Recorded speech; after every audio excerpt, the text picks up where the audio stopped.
ఆంధ్ర తెలంగాణలో తక్కువ ఫీజులతో high quality results ఇస్తున్న ఏకైక సంస్థ తిరుమల్ ఐఏఎస్ ఇన్స్టిట్యూట్. వేల రూపాయల అప్పులు చేస్తే కూడా అప్పులవాడి ఇంటి ముందుకు వస్తే కుటుంబ సభ్యుల ముందు, కట్టుకున్న భార్య ముందు, తమ పిల్లల ముందు అవమానాన్ని భరించలేక ఆత్మహత్యలు చేసుకుంటున్నారు. కాబట్టే మొట్టమొదట మా ప్రభుత్వం ఏర్పడ్డ తర్వాత రైతులకు రుణమాఫీ చేయాలి, రుణ విముక్తులను చేయాలి, ఆత్మగౌరవంతో నా రైతాంగం బ్రతకాలి అన్న ఆలోచనతోటి 2 లక్షల రూపాయల వరకు రుణమాఫీ చేస్తామని ఏ ఎన్నికల మేనిఫెస్టోలో మాట ఇచ్చినామో మాట ప్రకారం 25,35,000 మంది రైతులకు 20,616 కోట్ల రూపాయల 89 లక్షలు, దాదాపుగా 20,617 కోట్ల రూపాయలు రైతు రుణమాఫీ చేసిన చరిత్ర మా ప్రభుత్వానిది, ఈ మంత్రివర్గాన్ని అని చెప్పి నేను ఈ సందర్భంగా చెప్పదలుచుకున్నాను అధ్యక్ష.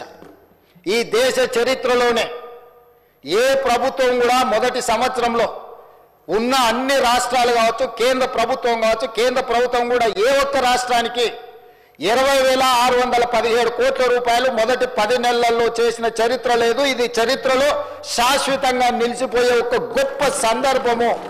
25,35,000 మంది రైతులకు 20,617 కోట్ల రూపాయల రుణమాఫీ చేసి రైతులను రుణ విముక్తులను చేసి ఆత్మగౌరవంతో తలెత్తుకొని బ్రతికే విధంగా ఈరోజు రైతులకు స్వేచ్ఛనిచ్చిన ప్రభుత్వం మాది అధ్యక్ష.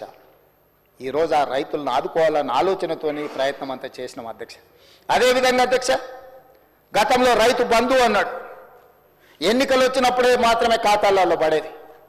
కానీ ఈసారి 2023 ఎన్నికల సందర్భంగా ఆనాటి ప్రభుత్వం ఔటర్ రింగ్ రోడ్డును అమ్మేసి, కోకపేట్ల భూములను అమ్మేసి ఉన్నాయని ఊడ్చుకొని తీసుకొని పోయి రైతులకు రైతు బంధు పథకాన్ని అమలు చేయకుండా ఎన్నికల కోడ్ను అడ్డం పెట్టుకొని తప్పించుకుంటే మా ప్రభుత్వం వచ్చిన మొదటి 3 నెలల్లోనే తమరికి తెలుసు అధ్యక్ష 7,625 కోట్ల రూపాయలు రైతు భరోసా పథకం కింద ఆ ప్రభుత్వం ఎగవేసిన రైతు భరోసా పథకాన్ని మన ప్రభుత్వం ఈరోజు అమలు చేసి మొదటి 3 నెలల్లోనే వాళ్ళ ఖాతాలు వేసింది అధ్యక్ష. వాళ్ళలో మీకు తెలుసు, దళితులు, గిరిజనులు, ఆదివాసీలు, బలహీన వర్గాలకు సంబంధించిన వాళ్ళకి అందరికీ భూములు లేవు.